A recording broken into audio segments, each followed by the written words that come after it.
Welcome back to the Ed Morrissey Show podcast. I'm really excited to talk to Matthew Hoy today of hoystory.substack.com. He's got a brand new book out, Fact Check Frauds. We're going to talk about this because we lived this at Hot Air and the town hall media. We lived through this. We're still, to some extent, living through this. But Matthew's going to explain to us why this is such a fraud, how it started, and how it got corrupted. Matthew, thank you so much for being with us today. Thanks for having me. So, like I said, I kind of lived through this, Matthew, the whole fact check thing. And, at first it sounded like a great idea. You had, some sort of independent organization that would look just strictly on factual claims to make sure that the factual claims were accurate. And that sounded like a great idea in principle, but in practice, it really just became another editorial control mechanism, and then it really got out of hand during COVID. But even before then, it was already kind of corrupt, right? Yeah, it's the problem with fact checkers is by and large, and there's one exception in the book that I talk about that's a science-based fact checker. They're all journalists, and journalists are largely liberal. That's just the way it is. And so they come at a lot of subjects from that background. So, they'll talk about, well, we want to find things that fact check that people might be wondering about. It's like, well, it's people like them might be wondering about. It's not people like you or me might be wondering about a lot of the time. So, it started out the late aughts. With factcheck.org from the Annenberg Public Policy Center. And frankly, they've got their flaws, but they're probably the best, and that's not saying a ton, of the ones out there. PolitiFact came and won a Pulitzer shortly afterwards. PolitiFact is probably the worst, but it's the most well-known because they've got their little truthometer, Now, this is the Pants on Fire organization whose pants are usually on fire. Yes, yeah. Yes, their pants are usually they are horrible. They are horrible, and they don't know it, or they do know it. They don't care. And then that spawned the International Fact Checking Network, and having all these fact checkers on Facebook and other media platforms. They've been kicked off Facebook after Trump got reelected, but they want back in. I'll bet they do. Yeah, well. Free money. Yeah. I mean, and they say, oh, we want to fact check things that are important that people care about. When they were fact checking for Meta, it's like every fact check they do gets them money. How much, I don't know, but they get paid for them, which was why they did fact checks saying, no, Gavin Newsom isn't a lizard person. No, Queen Elizabeth II isn't a lizard person. I mean, they had like 4 or 5 fact checks because people were saying, hey, they're a lizard person. It's like, no, there's no evidence they're a lizard person. I mean, why are they wasting their time and our time? Well, because Meta paid them. That which gets rewarded gets repeated. Well, and that's interesting because that brings us very quickly to the Babylon Bee, which got fact-checked into oblivion, or nearly oblivion, by these same outfits when it was clearly jokes. These were clearly jokes. I mean, we were kind of wondering why are they bothering to fact check satirical jokes when everybody's in on the gag, right? Maybe you don't like the joke, but I mean, it's not a factual claim. It's a joke. It's a joke. Yeah. It's a joke, but it draws attention to something that they don't really want attention drawn to a lot of the time. And so in order to not draw attention to it, in order to get its reach diminished on social media platforms, they'll fact check it. And they'll say, no, it's not true that AOC went on The Price is Right and bet that everything was free, which is one of the things they went after. It's like, and then Snopes, I think, fact checked that. And then they added an editor's note that said, we've learned that she didn't actually go on The Price is Right and guess that everything is free. That we regret the error, but everything else on our site is true. And it's interesting. I mean, I know we're kind of bouncing around here a little bit. I don't know that we're going to go through a systemic march through the book. The book, by the way, is Fact Checking Frauds: How Fact Checkers Distract, Deceive, and Distort Our Politics. It's by Matthew Hoy, who we're talking about right here. It does have a thing that says you can find us online at factcheckingfrauds.com. Is that website still up? That website is up, and the nice thing about that is if you flip through the book, the last 45 pages or so are endnotes. There are links to all of these things, and unfortunately, the way the web is, you have to type in a long thing that is mostly gibberish. What I've done on factcheckingfrauds.com is there's a little link at the top for endnotes. You can go chapter by chapter, and if you're interested in something, you can just click the link. The link is there, so you don't have to type that stuff in. That's awesome. I mean, that's great. That's terrific, and that's the type of thing that maybe fact-checking websites should have adopted. But we'll just note that and move on. I want to talk a little bit about Snopes because back in the early days, Snopes was really good at unwinding things like that were on Usenet, right? I mean, this is how far I go back. I'm with you. And Snopes had this really great academic reputation because it was based on authors that had written actual books about urban legends, right? That where they could unwind urban legends. By the way, these books are really interesting. You should read the books. Those books are really interesting too. They've been out for a very long time, since the 80s and 90s. So they had this reputation going into this as people who could unwind urban legends. That's not the same thing as fact checking, but it's at least in the ballpark, right? It's in the same league, I guess. It's kind of, I mean, the first chapter, so I talk about kind of the origins of fact checking, and Snopes is certainly one of those. I must confess, I didn't forward that email from Bill Gates, and so I did not earn $5,000 way back in the early 90s. Well, wait a minute. I had a Nigerian prince who assured me that was on the level. The Nigerian princes came later. But no, Snopes, and they did a lot of that stuff. It was all something urban legends on Usenet. Yeah. And then I believe his guy's name's David Mickelson, took his stuff, took all those fact checks urban legends things he'd done for for the Usenet group, and took them and created them his own site with that. Snopes has evolved over time. It doesn't do, and it's easy enough to fact check. Oh, did this happen at this place? It's like, well, you can go and talk to the cops, and they'll have a police report about whether a car using a jet assisted takeoff actually went into the mountain. You'll have a police report. You'll have a fire department report. I remember that one. When they get it, we're old. Yes, old people read books like mine. Yes. So you can do that sort of thing. But then you get things like one of the recent ones that I take Snopes to task for was Joe Biden going to I believe it's Michigan or Minnesota. Klobuchar. Klobuchar is from where? Is that? Klobuchar is Minnesota. Yeah. So he went to Minnesota to do this thing with unions, and he went to the bar later with everyone, and he put on a hard hat backwards. And Snopes comes out and says it's false that he put on this hard hat backwards. And you look at the guy who wrote the piece, and it's pretty obvious the guy's never had a job which required him to wear a hard hat in his life. But he's confidently saying, no, it's not on backwards because the bill is in front. The problem is this apparently, this looks like it might have been a hard hat for a welder or someone. And when you've got a welding mask on, you need to flip the bill into the back. And so what determines whether you got the hard hat on correctly is where the little adjustment dial is, right, for the interior kind of web suspension. And the adjustment dial goes in the back. And it was right in the middle of Biden's forehead. And so he says, no, he's wearing it right because the bill's in front. It's like, and everybody who's had a job where you have to wear a hard hat said, no, he's not. The dial always goes in the back. The dial always goes in the back. Yeah. And finally, after 24 hours of just getting the riot act read to him by everyone in the world, he flips it. So that's good news. So he says, no, it's true. He was wearing it backwards. Thank you for making that change. That, frankly, is rare among fact checkers. Fact checkers do not want to acknowledge that they've ever made a mistake. I feature one in the book, and Brian White over at politifactbias.com and zebrafactcheck.com. he's held PolitiFact's feet to the fire for years.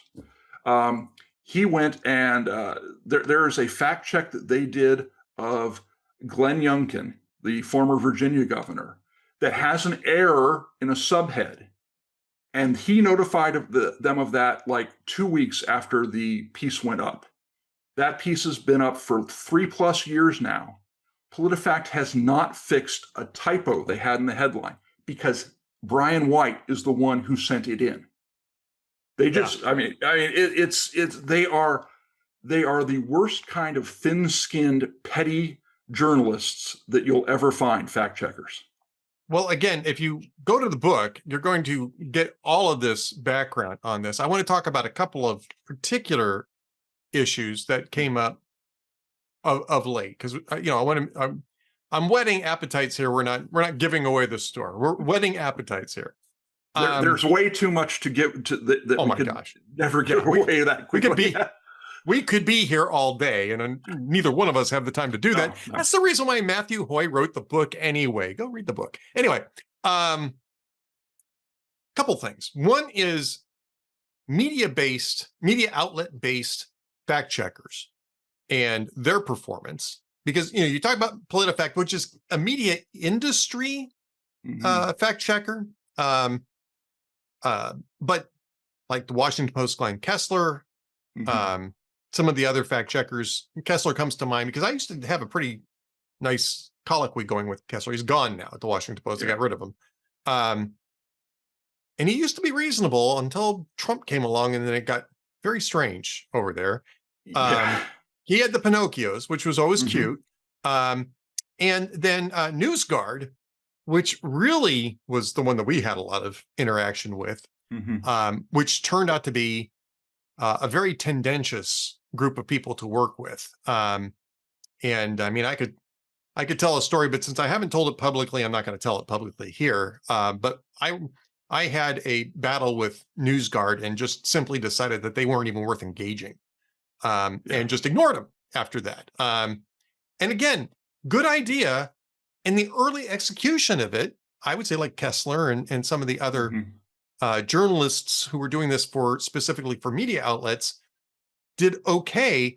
And then it quickly, especially with NewsGuard, quickly turned into narrative policing on the, for the progressive left. NewsGuard especially. Yeah.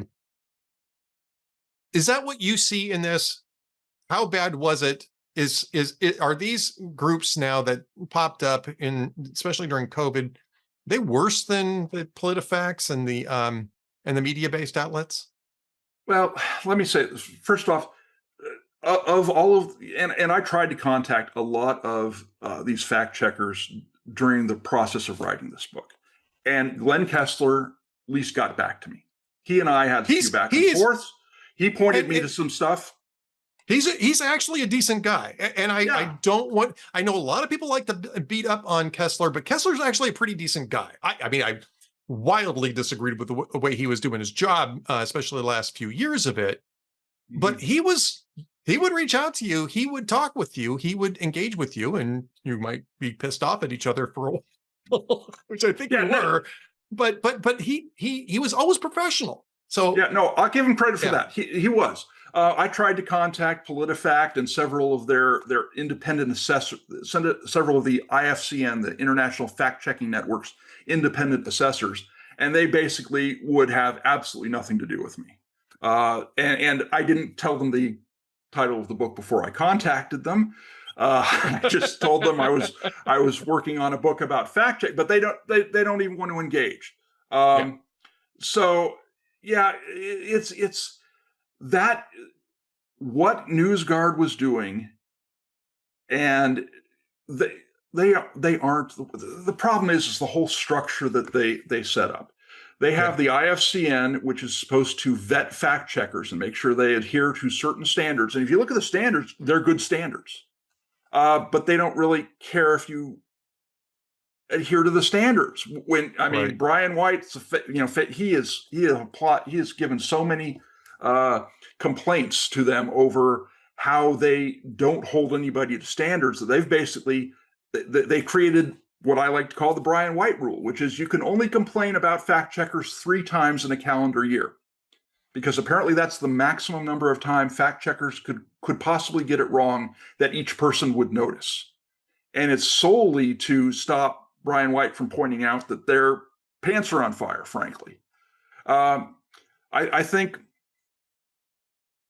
I make a distinction in the book between fact checkers like PolitiFact or factcheck.org or any of these other ones you see in the International Fact Checking Network as kind of being a bad model versus the kind of old style journalism where a beat reporter who covers that subject day in, day out, who knows all of the players, does a kind of a fact check analysis of, oh, this is the claim being made, and here's why it may be true or maybe not true, or here are the differences.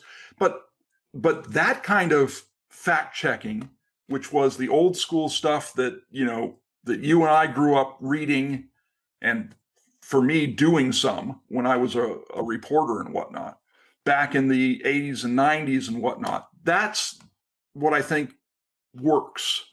The stuff where someone flies in with no prior experience or no prior knowledge and determines something is true or false or pants on fire, when there's a lot of nuance. And a fact checker who wants to can make just about any statement come down in the rankings any way they want. Mm-hmm. And one of the early examples I give of this is there was a politician who said, that in the last year, every state that elected a Republican governor has had, job gains of, whatnot. That statement was true. It also turns out that every Democratic governor who had been elected, with the exception of New York, had also had job gains. Now, what the guy said was true. Was it the whole story? No. But then they come down and say what he said was half true because Democrats had job gains too. Well, no. What he said was true, and here's some additional context. But their rating system doesn't allow for that, or they don't want to allow for that. They won't say true, but here's some other things, or true, but here, as far as they went, but here's some other things. No, right. It's because he didn't include what we want him to include, then that's less than true. And I repeat this kind of quote from the head of the Poynter Institute several times. He says, words matter. What a politician says matters. Mm-hmm. And we as fact checkers will hold them to account for what they say. And what I demonstrate repeatedly throughout the book is that you can make a statement, be very careful about the words you use, be very careful about how far you go with that statement. And if a fact checker decides you didn't include A, B, C, or D, which you may not think is important and which may not be important, but because you don't include these other tertiary facts, false. That's to me, a lot of this stuff too was fact checking an argument, right? Mm-hmm. It wasn't fact checking on facts. It was fact checking an argument. And I think that was true across the board on all of these things. Certainly was true with NewsGuard. Mm-hmm. I can tell you from the personal experience that I had with NewsGuard, it wasn't even my post. It was one of my staff writers' posts. And they just didn't like the argument. And they got really nasty with me. They got really nasty and unprofessional with me. And that's when I told them basically to go kiss my ass. And I have not regretted that for a single moment since. And that's the part where I get in about, how these decisions they make distort our politics, because the effect that they have is to take certain ideas and say that argument you made is not one that we are going to allow to spread. It's not one we're going to entertain. It's like taking products off the shelves in the marketplace of ideas. We're not going to allow you to see that. We're going to throttle the reach of that post on Facebook or Twitter, pre-Elon Musk or these other social media platforms. That's not an argument we want being made. So we're going to throttle it. And that's where a lot of this, distortion of our politics goes. I make this point, and a lot of people on the left don't like to talk about this much, and that says something about it as well. But abortion, there were, once the Dobbs decision came down and abortion was returned basically to the states to make laws regarding. Yep. You had one of the arguments against some of these new laws in blue states was that they would allow abortion up until the moment of birth. And Lila Rose of Live Action made that argument. Some other, I think Mike Pence made that argument. Some other people made that argument. And fact checkers would come out and say that's false. Because not false because the law allowed abortion up till the moment of birth, but false because there are very few late-term abortions in this country, less than 1%. Right. Now, that number is about 9,000. If we're to, 1% is about 9,000. Yeah. It's still a lot. It's more than there are, people victimized by school shootings in this country. And, far more. Yes. People are concerned about those. But, they'll say it's false because they're rare. And then they'll admit that, yes, it does allow it up to the moment of birth, but it's false because they're rare. Well, that's not the argument. I mean, you'd fail a philosophy 101 course in logic if you took this tack, but they do it all the time. It's just not an argument they want made. It's a bad faith approach is what it is. Yeah. It's bad faith. It's just simply a bad faith approach. It's tendentious, and they are, again, looking to advance a political narrative through the, the mechanism, if you will, of fact check. It's not a fact check. They are taking sides. They are doing PR is what they're doing. I mean, another case on the same subject was Adam Laxalt, who was running for Senate for Nevada, said a Democratic ad charged him with wanting to ban all abortions. And he had been on the record repeatedly with, no abortion after like the first trimester, except for rape, incest, or life of the mother. Those were his, and he never once said different. But PolitiFact comes in and says the DSCC's, I think it was Democratic Senatorial Campaign, yes, DSCC's ad was half true. Well, why was it half true that he wants to ban all abortions? Well, because of the Dobbs decision allows states like Florida or Alabama or something like to ban abortions. Well, yeah, if you're going to nail him, if you're going to tick, him down or say he's, for that because of Alabama and Florida, well, why doesn't he get credit for Colorado and California going the other way? Right. I mean, it was a one-way ratchet. And it's typical of the things they do. So let me ask you this, because just to summarize this, okay, and not to summarize it in a way that people won't buy the book. I want to summarize it in a way that people will buy the book, right? Yes. And and again, the book is Fact-Checking Frauds: How Fact Checkers Distract, Deceive, and Distort Our Politics by Matthew Hoyt, who we're talking to right now. But to summarize this, is fact-checking, or is a fact-check mechanism even salvageable now?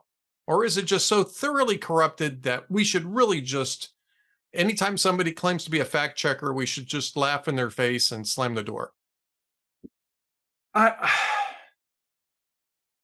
if you don't like that question, I'm going to ask you the same thing about pollsters. No, I'm just kidding. I'm not going to do that. No, the thing is, fact checking. There's fact checking in theory, and there's fact checking in practice. Fact checking in theory is great. Fact checking in practice is largely crap. And there are possible solutions to it. I remember reading Brent Bozell's book, 15, 20 years ago. I think it was Weapons of Mass Distortion was the book. Yes. Yeah. And he wrote in there that the media, if it wanted to survive, was going to have to change. They were going to have to start hiring conservatives into their newsrooms. And Bozell, I'm sorry, was wrong, because that's not what happened. What happened was the rise of right-wing media, the rise of places like Hot Air, the rise of the Daily, all those sorts of places. We created an alternative media because the mainstream media still wouldn't let us in, even when their financial lives depended on it. So if you had a fact checker who had the people they have now and me or Brian White or you or some conservatives in there where it's like, okay, let's hash this out inside. Inside our organization. Let's come together. Let's make a decision where maybe you're not happy, maybe I'm not happy, but we come to something we can agree on is reasonably fair. That might work. I won't say it will because it hasn't never occurred. So we can't see what that would look like. But that might work. But fact checking as we have it now, I don't think it's salvageable. I don't think you can trust them. And the last chapter of the book is, what can I do about that? How can I identify when it's something that maybe I can lend some credence to the fact check, or when it's something that I just got to toss completely out. And you have to read till the end of the book to find that, or you can flip to the last chapter, but you have to buy the book in order to do that. Not salvageable as is. In the future, who knows? Somebody could come up with something, but nothing that the fact-checking industry and the International Fact-Checking Network at Poynter has promoted is going to solve that problem. Yeah. No, I think that that's a good way to look at it. I think that in theory, lots of things work in theory, right? In theory, there's such a thing as a perpetual motion machine. In theory, we'll have high-speed rail in California. Yeah. Got a lot of things in theory. But the problem is that the mechanism is just too easy to corrupt, and there's just too much incentive to corrupt it. Mm-hmm. And it's the reason why you don't see ombudsmen anymore. Is that first off, it was basically just the mouthpiece of the editors lightly criticizing their own people. But also because the editors just simply didn't want to be criticized anymore, so they got rid of them. And here's the thing: when I was talking specifically about that, the Glenn Youngkin piece that I referred to, the fact check where he got fact checked, that they still have the error up 3 years later. I actually I worked at the San Diego Union Tribune for 9 years. I went and contacted one of the ombudsmen we had at the paper when I was working there. She is, of course, no longer there because papers don't have ombudsmen anymore. But I asked, I sent it to her. I said, look, here's the piece. Here's the issue. Am I out of line? And she's not a conservative. She is not a Trump lover. She is not, right. But she worked as an ombudsman. She's an honest journalist. And she looked at me, she read it, and she's like, she said, this is crazy.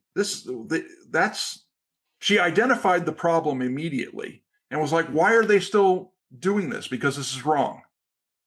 And it's like, yeah. So,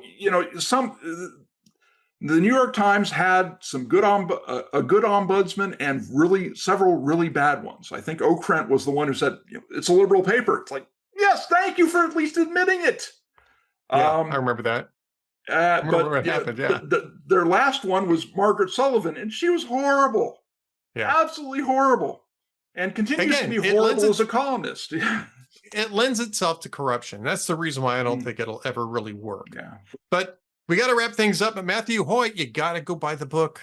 Please. We didn't even scratch the surface. We just sort of rubbed the surface a tiny little bit here. Fact-checking frauds: how fact checkers distract, deceive, and distort our politics by Matthew Hoyt. You can buy it right now at Amazon. You can go to your local bookstore. If they have class, they'll have that book there. Even if they don't have class, they probably have the book there because it's important and you should read it. Matthew Hoyt, thank you so much for being with us today. Thanks for having me.